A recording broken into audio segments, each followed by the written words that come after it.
नमस्कार दोस्तों, स्वागत है आप सभी का एक बार फिर से। दोस्तों, सबसे पहले तो आपको नवरात्रि की हार्दिक शुभकामनाएं। माता रानी आपकी झोली खुशियों से भर दे। दोस्तों, नवरात्रि का महापर्व इस बार 2023 में 22 मार्च दिन बुधवार को शुरू होकर और इसका समापन 30 मार्च दिन गुरुवार को है।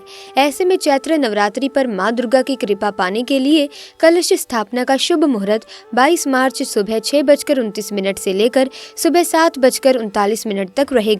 मुहूर्त में की गई पूजा बहुत ही शुभ मानी जाती है। इससे समस्त देवी देवताओं की कृपा प्राप्त हो जाती है। ऐसे में जो व्यक्ति नवरात्रि आने से पहले घर से ये चीजें हटा देता है तो उसके घर में माँ वैष्णो का आगमन हो जाता है, माँ लक्ष्मी का हो जाता है वास। माँ शेरा वाली आपकी झोली खुशियों से भर देंगी। इसीलिए नवरात्रि आने से पहले घर से ये चीजें फौरन हटा दें।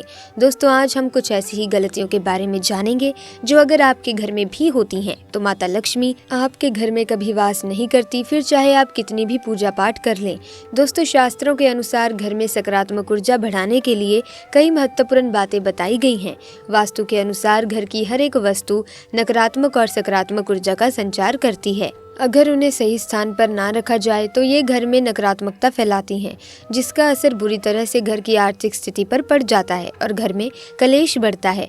वहीं अगर उन्हें सही दिशा में और सही स्थान पर रखा जाए तो ये घर में सकारात्मक ऊर्जा फैलाते हैं और घर में सुख शांति बनी रहती है। दोस्तों, वास्तुशास्त्र के अनुसार घर का मुख्य द्वार सभी तरह की सुख समृद्धि और वैभव का प्रवेश द्वार होता है, लेकिन अगर इसकी दिशा गलत हो या फिर कोई ऐसी चीजें इसके सामने रखी जाएं तो नकारात्मक ऊर्जा फैलती है। तो इससे घर में कलेश, बीमारियां, दरिद्रता घर में प्रवेश करती हैं। इसी कारण वास्तुशास्त्र में घर के मुख्य द्वार को बहुत अधिक महत्व दिया गया है।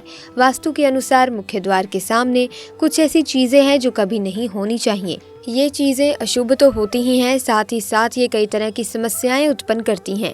इनका असर परिवार की महिलाओं पर, बड़े बुजुर्गों पर, घर के बालकों पर तथा ऐसी ही कई चीज़ें परिवार के हर सदस्य पर बुरा असर डालती हैं और उन्हें स्वास्थ्य के साथ ही आर्थिक समस्याओं का सामना भी करना पड़ता है। ऐसे में आइए हम जानते हैं कि मुख्य द्वार के सामने वो कौन सी चीज़ें हैं जो तुरंत हटा देनी चाहिए, बहुत अशुभ मानी गई हैं। दोस्तों, नंबर 1, बिजली का खंभा। कई घरों के सामने बिजली का खंभा होता है, लेकिन वास्तु के अनुसार ये परिवार के सदस्यों की उन्नति में बाधक होता है। मुख्य द्वार के सामने खंभा होना बहुत ही हानिकारक हो सकता है, इसीलिए मुख्य द्वार बनाते समय इस बात का ध्यान अवश्य रखें। दोस्तों, नंबर 2, पेड़ पौधे। घर के मुख्य द्वार के सामने घने पेड़ पौधे नहीं होने चाहिए, इससे वास्तु दोष उत्पन्न होता है। साथ ही साथ इससे सूर्य प्रकाश घर में प्रवेश नहीं कर पाते। प्रातः काल में घर के मुख्य द्वार से सूर्य प्रकाश घर में प्रवेश करता है तो ये स्वास्थ्य के दृष्टिकोण से अच्छा माना जाता है। साथ ही घर में सुख समृद्धि और शांति बनी रहती है। इस कारण घर के मुख्य द्वार के सामने पेड़ होना शुभ नहीं माना जाता। पेड़ पौधे हमेशा घर के साइड में होने चाहिए, लेकिन सामने नहीं। दोस्तों, नंबर 3, बेल का ऊपर चढ़ना। घर के आगे से बेल के ऊपर चढ़ना बहुत ही अशुभ माना जाता है।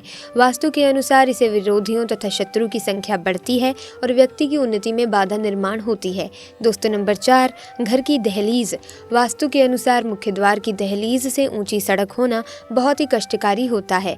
और दोस्तों, वहीं वास्तु के अनुसार जिन पौधों में से हमेशा दूध की तरह तरल पदार्थ निकलता रहता है तो उसे घर के मुख्य द्वार के सामने कभी ना लगाएं। घर के मुख्य द्वार के सामने मंदिर भी बिल्कुल नहीं बनवाना चाहिए। अगर घर के मुख्य द्वार के सामने मंदिर हो तो आप बहुत परेशान हो सकते हैं, संकट से घिरे रहेंगे। मुख्य द्वार के सामने सीढ़ी भी नहीं बनानी चाहिए, इससे बच्चों की पढ़ाई में सफलता नहीं मिल पाती, इससे धन का नाश होता है। घर के ऊपर पड़ रही छाया से भी छाया भेद होता है। दोस्तों, नंबर 5, घर के सामने गंदे पानी का जमाव। वास्तु के अनुसार घर के मुख्य द्वार के सामने गंदे पानी का जमाव होना बड़ा ही अशुभ होता है। ये वास्तु दोष का कारण बनता है। साथ ही साथ इस गंदे पानी में कई हजार गुना बैक्टीरिया पनपते हैं जो परिवार के सदस्यों को बीमार कर सकते हैं। इसीलिए अगर घर के सामने कोई भी गंदा पानी जमा होता है तो उसे तुरंत हटा देना चाहिए, या जिस गड्ढे में गंदा पानी है उसे सीमेंट से भर देना चाहिए।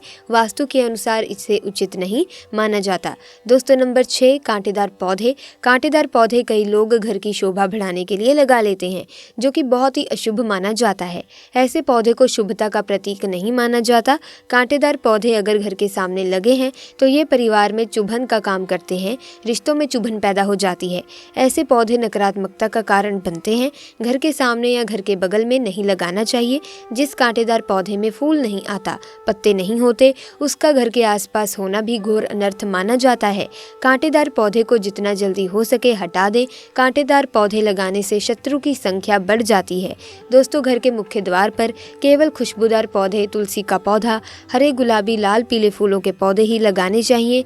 इनकी सुगंध से माता लक्ष्मी आकर्षित होती हैं और घर में अपना वास बना लेती हैं। दोस्तों, नंबर 7, कूड़ादान। कूड़ा डालने में आसानी हो जाए इसीलिए कुछ लोग कूड़ेदान को मुख्य द्वार के सामने सटाकर रख देते हैं अथवा घर के सामने ही रख देते हैं, लेकिन वास्तु शास्त्र के अनुसार ये बहुत ही कष्टकारी होता है और धन की हानि का सूचक माना जाता है, इसीलिए ऐसा भूलकर भी ना करें।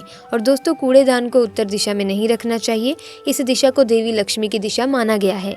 साथ ही साथ मुख्य द्वार पर झाड़ू, पोछा और वाइपर आदि भी नहीं रखना चाहिए, बहुत ही अशुभ माना जाता है।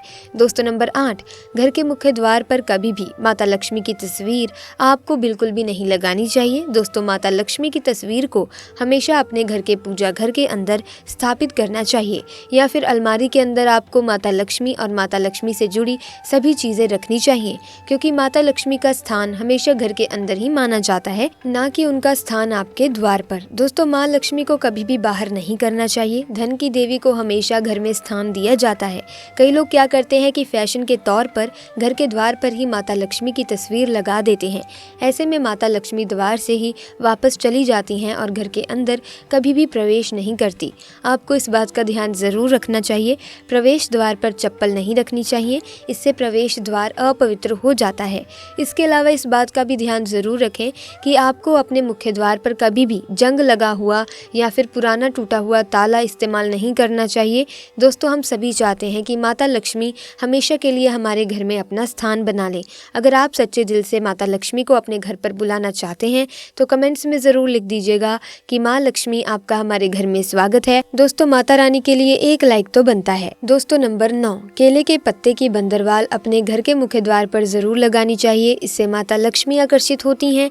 ऐसे घर पर सदैव अपना आशीर्वाद बरसाती हैं। बंदरवाल के माध्यम से समझ लीजिए कि आपके जीवन के अंदर, घर के अंदर माता लक्ष्मी और कुबेर के साथ प्रवेश करती हैं और आपके घर का मुख्य द्वार माला माल बना देता है। घर के द्वार की संपन्नता के बारे में बताया जाता है कि भूल कर भी घर के मुख्य द्वार के आसपास आपको किसी भी प्रकार का कचरा बिल्कुल भी नहीं फैलाना चाहिए, क्योंकि दोस्तों आपको इसका सकारात्मक परिणाम मिलना चाहिए, ना कि नकारात्मक परिणाम। तो दोस्तों, ऐसे में आपको इन छोटी छोटी बातों का ध्यान रखना है ताकि माता लक्ष्मी का आपके घर में आगमन हो सके, आपको सुख, समृद्धि, धन, वैभव की प्राप्ति हो सके, सकारात्मकता का आपके घर में वास हो जाए, आपके घर का माहौल बहुत ही खुशनुमा हो जाए, आपके घर में कभी भी पैसों की किल्लत, गरीबी आपको देखने को ना मिले। ऐसे में दोस्तों, अगर आपको ये वीडियो ज्ञानवर्धक लगी तो इस वीडियो को लाइक जरूर करना, शेयर भी कर देना। साथ ही अगर आप हमारे चैनल पर ही पहली बार आए हैं तो चैनल को सब्सक्राइब करके बेल आइकन को प्रेस कर दें ताकि नए वीडियोस की अपडेट आपको मिलती रहे। आपका बहुत बहुत धन्यवाद। जय माता दी।